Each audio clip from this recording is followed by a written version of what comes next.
I'm hoping to get the Joshua fight. That's something we're working on and waiting to hear from them, hoping to get a real offer.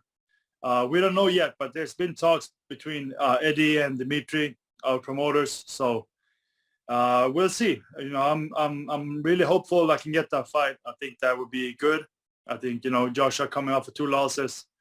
I think that would be a pretty easy fight to sell in the UK since I fought Fury and did well with him. I'm hoping to get the Joshua fight. That's something we're working on and waiting to hear from them. Hoping. All right, now you heard it out of Otto Wallin's mouth himself. Um, they are in negotiations with Anthony Joshua. It doesn't sound like it's heavy, but they have been in touch with each other. And from what I've been able to scratch up, this has been ongoing since about October. Um, this won't be the first time that Joshua and Otto Wallin have kind of rotated around each other, maybe to get in the ring with each other. I think about 2020 it happened when Joshua was still champion. So, man, you never know. With Eddie Hearn, I'll put it like this: you have Wilder out there, which now Eddie Hearn has been throwing Wilder's name out a lot, you know, about them possibly being able to make that fight. But then again, at the same time, you hear him at other events speaking on a Dillian Whyte versus Anthony Joshua fight.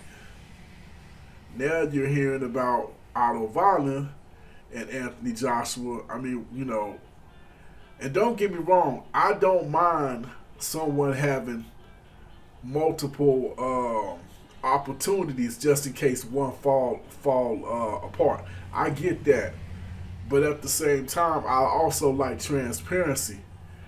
Um, if your main focus is the Wilder fight,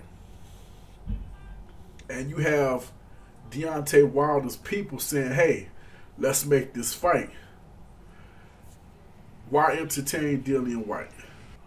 Matter of fact, since Eddie controls Dillian Whyte like a remote controls a robot, and that ain't no shot at Dillian Whyte, but Dillian Whyte could have got a shot at AJ a long time ago. The same way he was in line to fight Deontay Wilder and Tyson Fury, he was in line to fight AJ. He was the WBO #1, and would have been the mandatory if it wouldn't have been for Usyk moving up.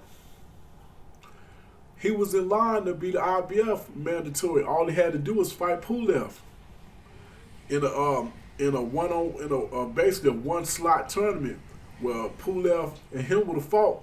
The winner would have became the mandatory. Why you think he didn't take that fight? Because he was advised to do something else. That's why. So he could have been got a hold of AJ.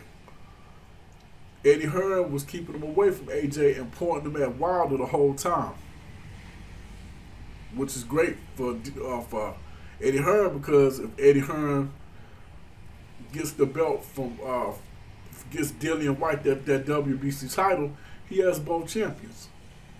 But it didn't work out that way with Wilder, and when he got to fight Fury, you saw what happened. But with that being said, why not put Dillian Whyte in the ring with Otto Wallin? They were already scheduled to fight. Make that fight happen. That builds up Otto Wallin if he wins, and it builds up Dillian Whyte, which he could use a little building back up since he's been knocked out twice. To me, that makes more sense. And make the AJ Wilder fight, because this is the biggest opportunity you're going to get at this point. If either one of them lose, what little bit of luster that's left on that fight goes away. Especially if one of them get knocked out. To me, this is simple math. Money, that is. what's the biggest fight you can make with AJ right now? Unless you feel like mentally he's not there, then you put him in there with some other guy. But if you feel like mentally he's not there, why put him in there in a fight that still he can lose? Otto Wallin, from what I can tell, ain't no chump. Now, we really only seen him in there with like 2 contenders. Well, a champion and a contender in Dominique Brazil. Champion would be Fury. But besides that, I mean, the eye test tells me the dude can fight. He gave Fury his toughest test outside of Wilder. And you could argue in Wilder's 3 fights with Fury, you could argue anyway that he did better than Wilder in 2 of those fights. You can make the argument. Definitely in 1, because Wilder got obliterated in that 2nd fight. So why put him in there if you feel like he's mentally fragile? If that's the reason why you would delay him and Wilder, if you feel like he's mentally fragile at this time, I wouldn't put him in there with Otto Wallin either. Because in his head, he's undefeated. Forget the Fury fight. He felt like he won that fight. I can sort of understand Dillian Whyte, because he might be a little mentally fragile right now too. But I would keep him away from Otto Wallin if you feel like he's mentally fragile. Now, if you feel like he's, got his mind right despite the Usyk stuff, then why not just put him in there with Wilder? I mean, to me, it all goes back to Wilder. But that's just my opinion. You give me yours. This is Head Buster Boxing, Fight Doctor. Hit that like button, hit that share button, hit that subscribe button, hit that notification bell. As I was saying, hit me up in the comment section. Let me know what you think. Who would you rather see AJ fight? Wilder, Dillian Whyte, or Otto Wallin? I mean, don't get me wrong. All of them potentially are good fights. But at the same time, we've been waiting on Wilder versus AJ for years.